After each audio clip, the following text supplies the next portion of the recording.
déjà, avant d'identifier des innovations porteuses, il faut identifier des innovations tout court. Et en fait, très souvent, nous les chercheurs, on a une vision très réductionniste de l'innovation.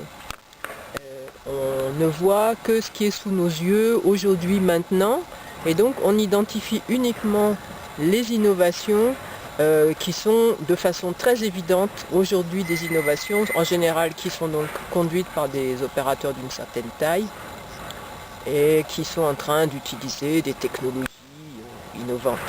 Et ça, c'est en fait une très petite partie du monde de l'innovation, parce que la plupart des innovations sont issues de changements incrémentaux qui s'accumulent dans les pratiques et qui finissent à un moment par créer une espèce de basculement. Un exemple, par exemple, c'est les femmes qui ont commencé à utiliser le soja. Alors on leur a expliqué, toastez-le pour pas qu'il soit toxique, et après elles ont commencé à le mettre dans les pratiques traditionnelles de transformation comme d'autres produits qu'elles connaissaient. Jusqu'au moment où elles ont créé des produits nouveaux, particuliers, auxquels elles ont donné de nouveau des noms et qui se sont placés sur des marchés.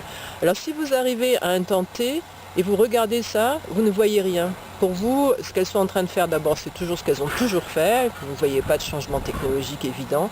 Donc vous n'avez pas l'impression que c'est une innovation. Mais si vous repartez en arrière, vous voyez que c'est une innovation, et même souvent même plusieurs innovations qui s'entrechaînent. Alors ça, c'est un problème d'approche qu'on a essayé, nous, de plus ou moins bien dans Jolissa de contourner en rentrant dans l'innovation par plusieurs portes. Donc, par cette porte un peu historique, quels ont été les changements dans les systèmes d'exploitation agricole qui sont mesurables par d'autres moyens, même sans poser la question par le biais de l'innovation, on l'a posé quelquefois par d'autres moyens. Visiblement, de nouveaux produits sont arrivés sur les marchés. D'où est-ce qu'ils viennent? Visiblement, on ne faisait pas de riz il y a 30 ans, et on en fait maintenant. Comment ça s'est passé? Visiblement, autrefois, les gens avaient un système agro-piscicole avec des grands canaux, et maintenant ils ont plein de petits canaux intermédiaires. Comment ça s'est passé? Donc on est rentré plutôt par cette porte des changements dans les systèmes d'exploitation, en faisant l'hypothèse que dès qu'il y a changement, il y aura forcément innovation. Et cette hypothèse s'est révélée parfaitement vérifiée. C'est ça qui était intéressant. Après, quand on est rentré dans le détail de l'histoire, on a trouvé beaucoup d'innovations. Mais ce sont souvent des petites innovations qui se sont enchaînées. Alors, on n'avait pas l'impression, pour un chercheur, ce ne sont pas vraiment... Nous, dès qu'on a eu une approche dans Jolissa, on a eu donc cette approche un petit peu par le changement.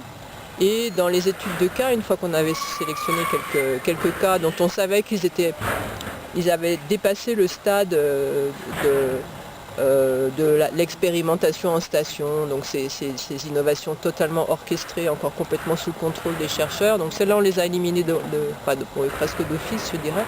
On a cherché des innovations qui avaient déjà une expansion, et on en a trouvé beaucoup qui était donc un peu orchestrée à un moment, mais finalement qui s'était développée toute seule après sans aucune intervention. On en a trouvé certaines qui se sont développées avec en parallèle l'innovation orchestrée et en parallèle les innovations non orchestrées. Et puis on a trouvé quelques innovations endogènes complètement qui n'ont jamais eu d'appui de la recherche. Alors les critères d'analyse, c'était donc le processus, de retracer le processus selon une ligne de temps, c'est le fameux calendrier historique, comme on les faisait dans le bon vieux temps des diagnostics participatifs, mais là nous on les a un peu plus étoffés, et puis on a donc essayé de voir aux différentes périodes quels sont les facteurs qui déclenchent une innovation, et quels sont les facteurs qui ensuite la soutiennent dans le temps, qui lui permettent de perdurer au-delà justement d'une période peut-être un peu artificielle de projet ou bien d'une période de curiosité. Même dans les innovations endogènes, tout ne survit pas. Il y en a qui sont simplement testés par curiosité, puis finalement, les gens les abandonnent parce qu'ils trouvent que c'est finalement pas si intéressant. Donc c'est à ce moment-là, c'est un peu les portes d'entrée qu'on a utilisées. Le temps. Et surtout nous dans notre équipe Bénin, on a utilisé des pas de temps, pas par choix initial, mais on s'est rendu compte que l'innovation, pour la comprendre, il fallait avoir un regard vraiment presque historique. Et on a eu des pas de temps qui vont jusqu'à 50 ans ou 60 ans pour les innovations totalement endogènes.